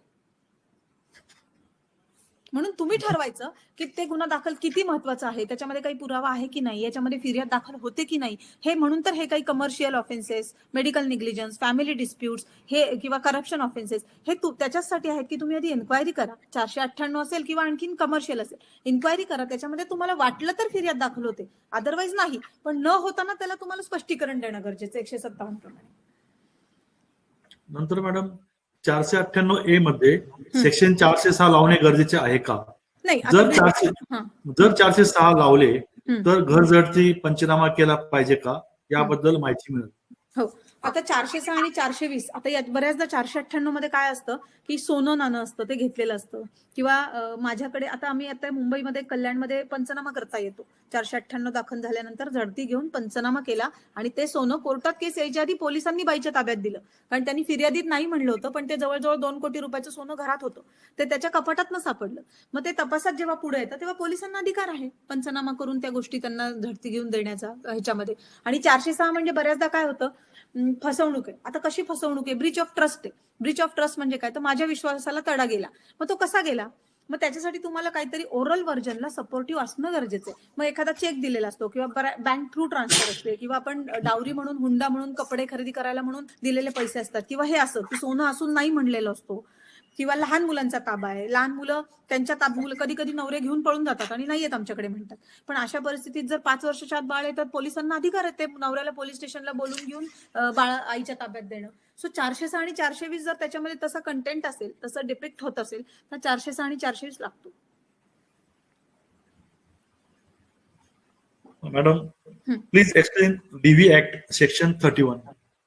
हा, आता 31 म्हणजे काय आहे, तर ज्या काही प्रोटेक्शन ऑर्डर्स दिलेल्या आहेत कोर्टाने त्याच्याप्रमाणे सगळा जो 31 सेक्शन आहे हा CRPC प्रमाणे चालतो. म्हणजे त्यात पोलिसांना अटक करण्याचे अधिकार आहेत, पोलिसांना तिथे जाऊन भांडणामध्ये इंटरफिअर करण्याचा अधिकार आहे. म्हणजे एखाद्या गोष्टीत जर आता ऑर्डर काय म्हणतात त्याला, पैसे भरायची ऑर्डर किंवा प्रोटेक्शन ऑर्डर आणि त्यांनी काही दिवस शांत बसायचं असं ऑर्डर, इंटरिम जरी ऑर्डर असेल आणि अशाप्रमाणे जर त्या बाबांनी पुन्हा त्या बाईला त्रास दिला किंवा तिच्या घरच्यांनी कोणी त्रास दिला आणि ते जर तुमच्याकडे पुराव्यासहित आलं किंवा त्यांनी पैसे भरलेले नाहीत किंवा त्यांनी टेलिफोनिक शिवीगाळ केली किंवा टॅम्पर केला एव्हिडन्स किंवा आणखी काही फोटोज आपण जे म्हणतो आता हे जे फॅमिली डिस्प्यूट आहे हे कुठे दिले, एकमेकाला फॉरवर्ड केले, तर हे सगळं आता हे याच्यात येणार नाही. हे काय म्हणतात त्याला 294B मध्ये हे येणार नाही कारण ते पब्लिक प्लेसमध्ये नाही, पण हे दोघांच्या मध्ये घडते. तर अशा वेळी पोलिसांना त्या माणसाला CRPC प्रमाणे IPC प्रमाणे सेक्शन्स लावून त्याची दखल घेऊन त्याला अटक करण्याचे अधिकार आहेत 31 प्रमाणे, सेक्शन 31 प्रमाणे. मॅडम यांचा एक प्रश्न होता की फारकतीची म्हणजे डिवोर्सची जी पद्धत आहे भारतातील गुंतागुंतीची तसेच वेळखाऊ असल्यामुळे अनेक विवाहितांना बळजबरीने किंवा मनाविरुद्ध एकत्र राहावे लागते. यात मग त्यांच्या अपत्यांची तारांबळ होते, प्रेम वगैरे सामाजिक अन्याय पण होतो. यात काही होतो का डोमेस्टिक व्हायलन्स? हो, बरोबरच आहे ना. जेव्हा तुम्ही एका छताखाली राहता, जोपर्यंत तुमचं नवरा बायकोचं नातं अस्तित्वात आहे तोपर्यंत डोमेस्टिक व्हायलन्स हा होतोच. जोपर्यंत एका छताखाली तुम्हाला छळ होतो किंवा कुठल्याही प्रकारे, आता छळामध्ये काय आहे, तुम्ही तिला घराच्या बाहेर न जाऊन देणे, नोकरी करून न देणे किंवा तिला स्वयंपाकाला पैसे न देणं, किराणा मालासाठी पैसे न देणे, मुलांच्या फीज न भरणे, हे सगळ्या गोष्टी येतात. म्हणून मी सांगितलं economic abuse, emotional abuse, verbal abuse आणि सेक्शुअल अब्यूज. एखाद्या बाईच्या मनाविरुद्ध सेक्स करणे हा सेक्शुअल अब्यूज येतो ना डोमेस्टिक व्हायलन्स प्रमाणे, पण तो रेप नाही होत, पण सेक्शुअल अब्यूज येतो. म्हणून प्रत्येक सेक्शुअल अब्यूज रेप नसतो, पण रेप हा सेक्शुअल अब्यूज असतो. सो त्याप्रमाणे दाखल करून घेता येतात गुन्हे किंवा तुम्हाला कंप्लेंट दाखल करून घेता येते. डोमेस्टिक व्हायलन्स मध्ये सुद्धा पोलिसांची भूमिका अशी असू शकते की त्यांनी कोर्टाला येऊन काय आहे हे घडलेली घटना सांगणं गरजेचं असतं. कोर्टाचा आणि अग्रीड पर्सनचा मीडिएटर म्हणून पोलीस अधिकारी काम करू शकतो त्याच्यामध्ये. मॅडम यांचा एक प्रश्न होता की गुन्हा कुठेही दाखल केला तरी चालतो, दाखल कुठे करू शकतो आपण, परंतु चार्जशीट कोणत्या कोर्टात दाखल करावी? नाही, मग ज्या पोलीस स्टेशनच्या हाती, आता समज तुमच्याकडे आता जे 498 आहे बरोबर, त्याच्यामध्ये बाई जिथे राहते तिथे माहेरच्या ठिकाणी किंवा सासरच्या ठिकाणी, मग तुम्ही त्या माहेरच्या ठिकाणी गुन्हा दाखल केला तर माहेरच्या ठिकाणच्या कोर्टाच्या ज्युरिस्डिक्शन मध्ये चार्जशीट जातो. किंवा आता हे झालं इथलं, आता मी जे मगाशी सांगितलं माझ्या म्हणण्यानुसार फॉरेन कंट्रीमध्ये चाइल्ड सेक्शुअल अब्यूज झालं आणि ते इथे जर आपल्याला कंप्लेंट नोंदवायची आहे, इथला इंडियन सिटीजन तो आहे, तर इथे जी बाई जिथे राहते तिथे जेव्हा गुन्हा दाखल होईल किंवा करायला पाहिजे त्या कोर्टाच्या ज्युरिस्डिक्शन मध्ये चार्जशीट जाते. नंतर मॅडम 498A मध्ये चौकशी केल्यावर गुन्हा दाखल होतो का? हो, एन्क्वायरी केल्यावर? हो, चौकशी केल्यावर गुन्हा दाखल होतो 100%. कारण 41 ची प्रोसिजर फॉलो करून आता सगळीकडे चौकशीच होते आणि मगच गुन्हा दाखल होतो. मॅडम आता प्रश्न तर संपलेले आहेत. अजून तुम्ही काय सांगू शकता तुमच्या अनुभवावरून की असं केलं पाहिजे जेणेकरून पोलिसांची प्रतिमा सुधारेल आणि जास्तीत जास्त म्हणजे कार्य होईल म्हणजे महिलांकरता? सगळ्यात आधी माझं म्हणणं तर असं आहे की सगळ्या पोलिसांनी, म्हणजे खूप माझं स्वतःचं मत आहे, कारण खूप अधिकाऱ्यांची मुलं, मुली आणि बायका हे माझ्याकडं आत्ता या क्षणाला सल्ला घेत आहेत आपल्या घरच्या अधिकाऱ्याला न सांगता की काय त्यांना बाहेर फेस करायला लागते. कारण सायबर क्राईम हा इतका भयंकर आहे. सोशल साईटवरचे जे गुन्हे आहेत हे सगळी तुमच्या सगळ्या घरातल्यांची मुलं मुली भोगतायत आता बाहेर. सो त्याच्यासाठी तुम्ही वाढवा, IPC प्रमाणे गुन्हे दाखल करून घ्या. तुम्ही त्याची काळजी करूच नका की आता हे वाढेल किंवा कसं व्हायला पाहिजे. नवरा बायको जरी असेल तरी तुम्हाला गुन्हे दाखल करून घेता येतात. कारण आता पैशासाठी इतकं बाहेर भयानक आहे की त्याचे वापर वाटेल तसे होतात. ती आपली मुलगी पण आहे, मी आता सोडवतीये, म्हणजे त्या मुलींनी घरी सांगितलं नाहीये आणि सांगू नये म्हणून तर आमची हेल्पलाईन आहे की तुम्हाला तिथे भीती वाटते तर आमच्याकडे या. सो आम्ही ते बाहेरच्या बाहेर, मग तुमच्याच सारखे काही आमचे फॅमिली फ्रेंड्स आहेत, ते आमचे अधिकारी मित्र आहेत, मग ते त्या अधिकाऱ्यांना न कळता आम्हाला मदत करून त्या गुन्ह्यातनं आम्ही त्यांना बाहेर काढतोय. आणि या मुलींचे फेसबुक अकाउंट्स आहेत, इंस्टाग्राम अकाउंट्स आहेत, वेगवेगळ्या साईट्स आहेत, त्याच्यावर त्यांना ब्लॅकमेल केलं जातंय. म्हणून प्रत्येक मुलगी ही आपली मुलगी, प्रत्येक अग्रीड वुमन ही आपली, इव्हन पुरुष सुद्धा, असं म्हणत नाही. आता आपल्याकडे काही वेळा काय होतं, आत्ता मध्ये इथे एक शास्त्रीनगर पोलीस स्टेशनला 377चा गुन्हा दाखल केला बायकोनी नवऱ्याच्या विरुद्ध. अरे पण बघा ना, गेले 2 वर्ष ती बाई नवऱ्याबरोबर राहतच नाहीये, 377 गुन्हा घडायचा प्रश्नच येत नाही. आफ्टर थॉट तो गुन्हा दाखल करून घ्यायचा की नाही, त्याची FIR करून घ्यायची की नाही, हा पोलिसांचा अधिकार आहे ना. जसं मी सांगितलं 157 प्रमाणे 2 वर्षानंतर तुम्ही 377चा बायको गुन्हा दाखल करत असेल का, आणि इकडे कोर्टात पोलीस स्टेशन डिवोर्स पिटिशन दाखल करत असेल, त्यात सांगते की नाही मी राहत नाहीये 2 वर्ष त्यांच्याबरोबर, 376 होईल कसा, 77 सॉरी. मग अशा परिस्थितीत 157 प्रमाणे एक्सप्लेनेशन द्या ना. वाद घालणे, कुणाचं ऐकणे, राजकीय हस्तक्षेप करून घेण्यापेक्षा तुम्हाला कायदा आहे ना, त्याच्याप्रमाणे प्रत्येक गोष्ट कागदावर उतरवा. कारण उद्या कधी जर काही एन्क्वायऱ्या निघाल्या तर सगळे अधिकारी अडचणीत येतात किंवा संबंधित अधिकारी. त्याच्यापेक्षा कागदावर स्पष्टीकरण द्या प्रत्येक गुन्ह्याच्या वेळी. नाही घ्यायचा नोंदून नका लिहू, काहीच प्रॉब्लेम नाही. तिथे स्पष्टीकरण द्या, काही प्रॉब्लेम नाही. आणि आपली जी भगिनी हेल्पलाईन आहे थोडक्यात माहिती सांगा मॅडम. हा, भगिनी काय झालं होतं आपल्याकडे एक 2005-6 काहीतरी मला वाटतं भिवाडीमध्ये एका मुलीवर ऍसिड अटॅक झाला होता, कॉलेजच्या एक 18-19 वर्षाच्या मुलीवर. सो मग त्यावेळी आमचं हे होतं की असे अटॅक्स होतात किंवा कॉलेजमध्ये मित्रमैत्रिणी असतात, एकमेकांच्या प्रेमात पडतात, एकतर्फी प्रेमातनं हल्ले होतात आणि घरी मुली सांगत नाहीत. मग अशा परिस्थितीत त्यांना ज्या काही अडचणी असतील त्या घरी न सांगता आमच्यापर्यंत आल्या तर आम्ही त्या बाहेर सोडवायचा प्रयत्न करू म्हणून आमची हेल्पलाईन होती. आणि त्याच्यासाठी आम्ही ऑल ओव्हर महाराष्ट्र बऱ्यापैकी सगळे शाळा, कॉलेजेस, अगदी ओटा स्कीमचे सुद्धा तिथे सगळे लेक्चर्स घेतले. आणि ती खूप म्हणजे पोलिसांचं निम्म काम आम्ही आता करतो. आमच्याकडे बरीच लोक आहेत अशी, पण मग अधिकारी, मैत्री, डेप्युटी कलेक्टर असे सगळे ग्रुप्स आहेत आमचे. आणि मग ते त्या एरियातल्या कंप्लेंट्स त्यांना बोलवून पर्सनली लक्ष घालून मग ते आम्ही सोडवायचा प्रयत्न करतो. इथे मॅडम आपले सर्व प्रश्न संपलेले आहेत. अतिशय छान माहिती आपण सर्व पोलीस अधिकारी आणि अंमलदारांना दिलेली आहे. तर या होत्या ऍडव्होकेट सुप्रिया कोठारी मॅडम, यांनी अतिशय छान माहिती दिलेली आहे.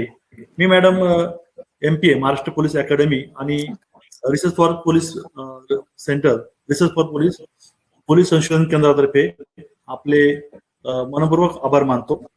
आणि वरिष्ठांच्या मान्यतेने आजचा वेबिनार संपला असे जाहीर करतो मॅडम. Thank you so much.